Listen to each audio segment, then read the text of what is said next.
右阁下，您说的对，是的，他们来取圣物，是为了巩固自己的霸权吧？晋阳，子川秀阁下，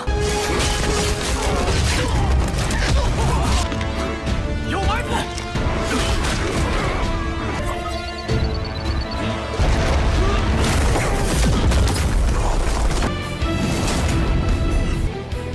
月。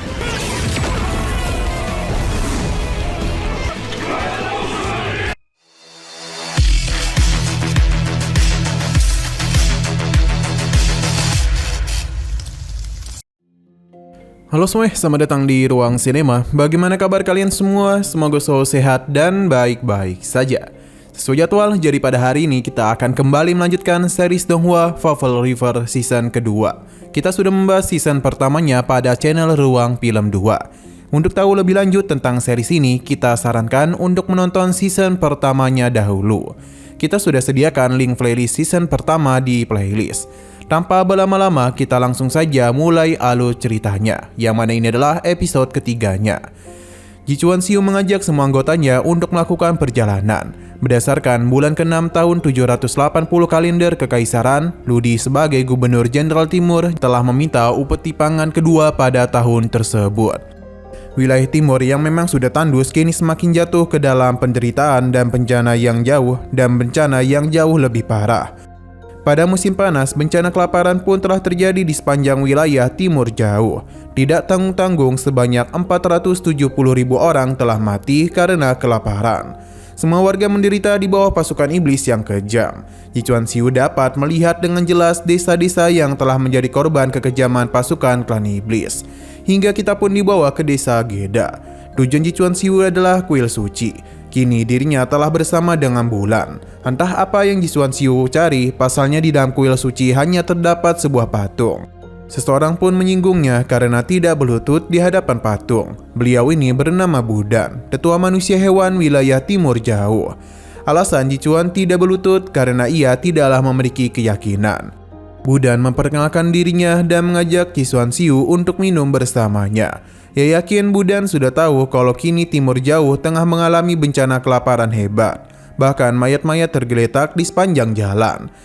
Semua ini adalah ulah dari klan iblis yang menjarah dan menindas secara kejam. Bahkan di Provinsi Misik lebih dari 10.000 orang telah dihukum mati di depan umum.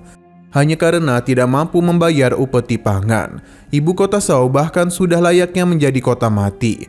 Berhubung ia sudah tahu semua ini, lantas mengapa Budan tidak melakukan tindakan apapun? Seakan-akan dia tidaklah peduli. Budan bukannya tidak peduli, hanya saja ia tidak dapat melakukan apa-apa. Karena timur jauh ibarat sebuah tulang. Jauh berbeda dengan klan Jichuan dan klan iblis. Jadi apakah Xiu pernah melihat dua anjing yang berkelahi karena merebutkan satu tulang? Dan jika pernah, apakah tulang itu ikut dalam pertarungan mereka? Yang mana tentu saja tulang ini tidaklah bisa berbuat apapun. Jichuan Xiu paham, hanya saja ada satu hal yang ingin dia sampaikan. Yang mana jika suatu bangsa ingin mengubah takdirnya sendiri, tentu akan ada sebuah bayaran yang harus diberikan. Perkataannya pun mengingatkan Buddha mengenai utusan mereka yang kembali dari negosiasi dengan klan iblis, di mana mereka meminta untuk menyiapkan relik suci. Selain itu, Dudan harus tunduk kepada klan iblis. Kini orang-orang itu sudah menuju kuil suci. Xiu pun pamit pergi dan berharap Budan bisa memikirkan apa yang sebelumnya ia katakan. Pada akhirnya Budan pun setuju dengan usulan Xiu. Ia memberikan Nuoxing kepadanya. Benda ini memiliki makna paling sakral di hati rakyat timur jauh. Siapapun yang memilikinya maka akan mewakili dewa langit di timur jauh. Jichuan Xiu bingung karena klan iblis datang kemari demi benda tersebut, yang ternyata Nuoxing adalah relik suci. Budan tidaklah memiliki niatan untuk memberikan hal ini kepada klan iblis. Budan akan menanggung resiko apapun agar bangsanya tidak ditindas lagi. Xiu tahu Nuoxing digunakan agar kekuatan klan iblis dapat diperluas. Budan secara resmi meminta bantuan kepada Xiu untuk menyelamatkan mereka. Xiu dengan senang hati akan membantu mereka mengusir pasukan iblis. Hanya saja ia membutuhkan kerjasama dari mereka semua. Budan paham, selain itu ia juga sangatlah percaya dengan kemampuan yang Xiu miliki. 您的提议我答应了。有着至高无上的右阁下，您说的对，是的，他们来取圣物，是为了巩固自己的霸权吧？晋阳，紫川秀阁下。 Budan yang merupakan prajurit desa bersedia untuk menjadi bawahan Siyu. Tidak terasa 2 hari sudah berlalu, terlihat klan pasukan iblis sudah hampir mendekati desa Geda. Jika orang-orang itu tidak mau menyerahkan relik suci, maka sebagai pemimpin Kala akan menghancurkan desa Geda. Kala memberikan perintah untuk mempercepat pergerakan karena mereka harus sampai sebelum malam tiba. Kembali ke desa di mana Siyu sudah tahu kalau jumlah pasukan yang kemari hampir 5 kali lipat dari pasukannya. Desa ini sebagian besar dibangun dari kayu, jadi sangatlah mudah dibakar dengan panah api. Jadi Siyu akan membiarkan mereka masuk dulu supaya orang-orang itu tidak menggunakan panah. Selama mereka berani masuk, maka selanjutnya adalah giliran pasukan Siyu melakukan penyerangan. Di sini ada seorang anak yang menarik perhatian Siyu, di mana dia juga ingin melindungi kuil suci. Muzan paham kalau tombaknya tidak akan dapat melindungi desa, tapi dia sudah memiliki banyak senjata lain agar bisa melawan balik para pasukan iblis. Melihat semangatnya, Siyu pun memberikan sebuah belati kepadanya. Sesaat kemudian, Loji memberitahu kalau persiapan mereka sudah selesai. Tidak lama kemudian, pihak musuh pun datang juga, di mana pasukan penjaga kuil suci hanya berjumlah sebanyak 1.200 orang saja. Sedangkan pasukan iblis berjumlah 5.100. Karena gerbang kosong membuat Kala yakin kalau orang-orang itu tidaklah memiliki rencana apapun. Mereka tidaklah takut dan segera melakukan penyerangan agar bisa mendapatkan relik suci. Pada akhirnya beberapa pasukan pun mulai masuk. Berhubung di sana tidak ada orang, pasukan iblis yakin orang-orang di desa sudahlah pergi. Hingga pada akhirnya mereka pun melihat pasukan yang melindungi kuil suci. Penyerangan langsung saja dilakukan oleh klan iblis. Namun Loji bersama yang lainnya sudah menyiapkan jebakan yang seketika saja menghabisi setengah pasukan itu. Karena masih ada yang hidup, serangan lanjutan kembali dilakukan yang membuat pasukan musuh kembali berkurang banyak. Kini mereka hanya tinggal 4.600 saja. Tapi pasukan Siyu masihlah kalah jumlah.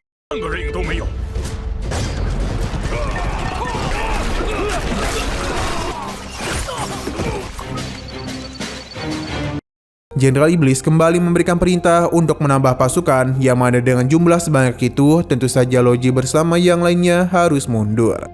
Melihat apa yang terjadi kepada pasukannya membuat Kala terpukau karena orang-orang timur jauh memiliki sebuah rencana. Tapi ia tidaklah takut dan akan tetap meratakan kuil suci. Sebenarnya Kala ingin membakar desa ini, namun hanya inilah satu-satunya jalan menuju kuil suci. Jadi mereka tidaklah bisa membakarnya dulu. Para pasukan teruslah diutus agar bisa maju lebih jauh. Namun mereka merasa ada yang aneh. Pasalnya tidak ada lawan yang menyambut. Jadi mereka kini harus berhati-hati.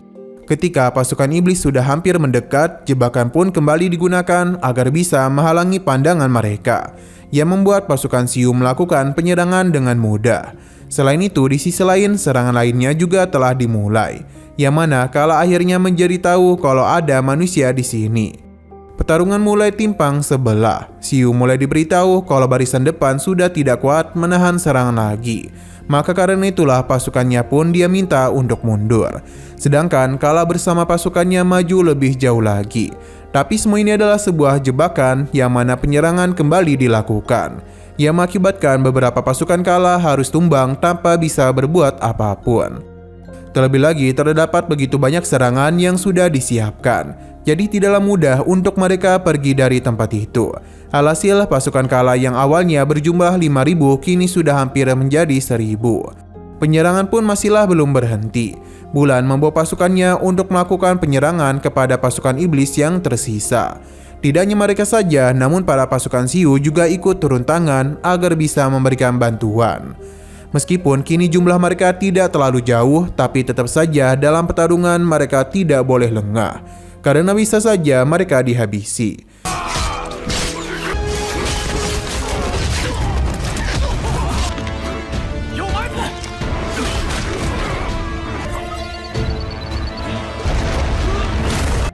Kala yang melihat pasukannya dihabisi membuatnya marah.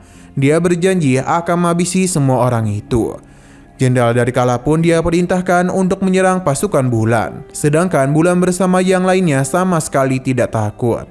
Mereka dengan penuh semangat akan menumbangkan pasukan musuh. Pertarungan telah berlangsung hingga jumlah pasukan musuh menjadi 147 saja. sedangkan pasukan penjaga kuil suci berjumlah 433. Xiu sendiri senang karena pasukannya sudah menang jumlah. Di sisi lain, Kala mulai ditekan oleh para bawahannya. Sayang sekali Xiu tidak sengaja menjatuhkan pot bunga yang mengakibatkan posisinya diketahui. Pada akhirnya dia pun menjadi incaran utama, pasalnya Xiu merupakan pemimpin dari pihak manusia. Tidak yang bertarung dulu, Xiu pun memilih untuk melarikan diri saja. Namun karena pasukan yang mengejarnya terlalu banyak, maka Xiu hanya bisa melarikan diri sambil bermain-main bersama mereka. Meskipun dirinya masihlah belum terlalu pulih, namun Xiu tetap bisa melakukan pertarungan. Hanya saja dia ini terlalu memaksakan dirinya. Untung saja ada Budan yang menyelamatkan Xiu, karena jika tidak dia itu pasti meninggoy. Kedatangan Budan kemari adalah untuk memberitahu kabar buruk, pasalnya pasukan iblis yang datang kemari tidak hanya mereka, namun masih ada bala bantuan. Yang tentu saja membuat Xiu terkejut, pasalnya masih ada divisi kedua. Kala pun memberikan perintah untuk meminta bantuan. Xiu dan kondisi yang tak baik-baik saja meminta pasukannya untuk segera mundur. Sayang sekali usaha mereka yang sudah sejauh ini akan sia-sia, sebab bala bantuan telah datang yang membuat jalan pertarungan pun menjadi timpang sebelah. Budan sendiri langsung saja membawa Xiu ke kuil suci, di mana dapat terlihat dengan jelas kalau para pasukannya satu persatu dihabisi oleh klan iblis. Bahkan sudah ada begitu banyak bawahannya yang mati akibat pertarungan itu. Sesaat kemudian bawahan Xiu datang untuk melihat kondisi tuan mereka. Karena kondisi Xiu seperti ini, Budan meminta untuk membawa Xiu ke istana suci. Pasalnya dia akan memberikan pengobatan.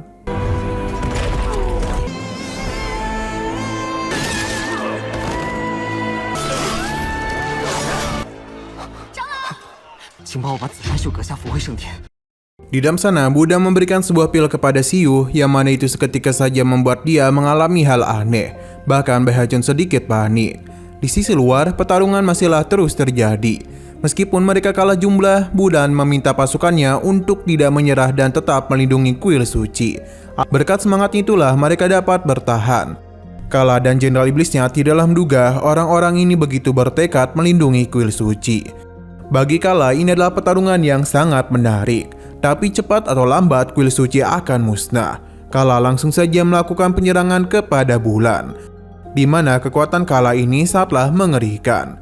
Dia bahkan dengan sangat mudah mengalahkan para pasukan lainnya. Hingga pada akhirnya Bulan pun harus menerima luka yang cukup parah. Ia pun meminta Bulan untuk mengucapkan pesan terakhirnya, karena Kala akan menghabisinya.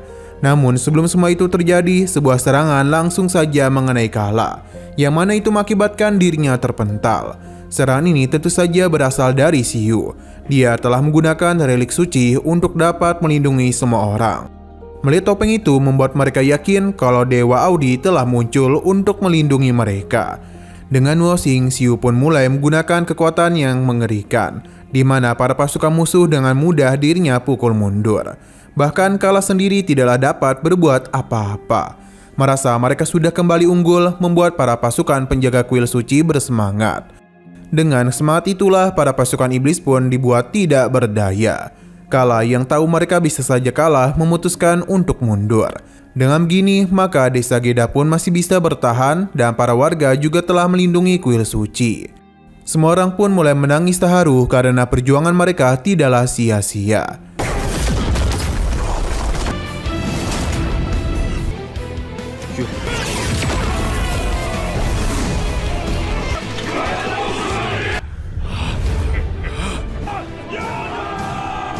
Sesaat kemudian, Budan berterima kasih kepada semua orang karena berjuang sampai sejauh ini. Ia juga sadar terdapat begitu banyak korban yang berjatuhan. Melihat hal itu, Dewa Audi pun menjadi sedih dan mengirimkan seorang utusan demi bisa menyelamatkan mereka. Yang tentu tidak bukan adalah Raja Guanming, yakni Xiu.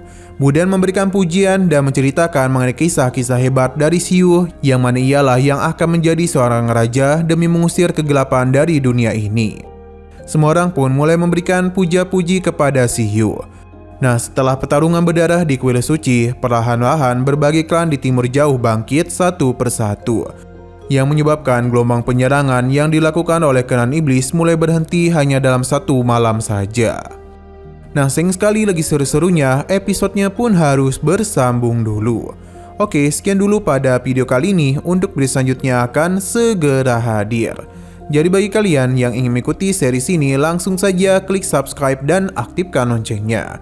Terima kasih yang sudah menonton video sampai habis. Jika kalian suka pada video ini, klik like dan share ke teman-teman kalian tentang channel ini. Dan ditunggu aja kelanjutannya. Oke, sampai jumpa di video selanjutnya.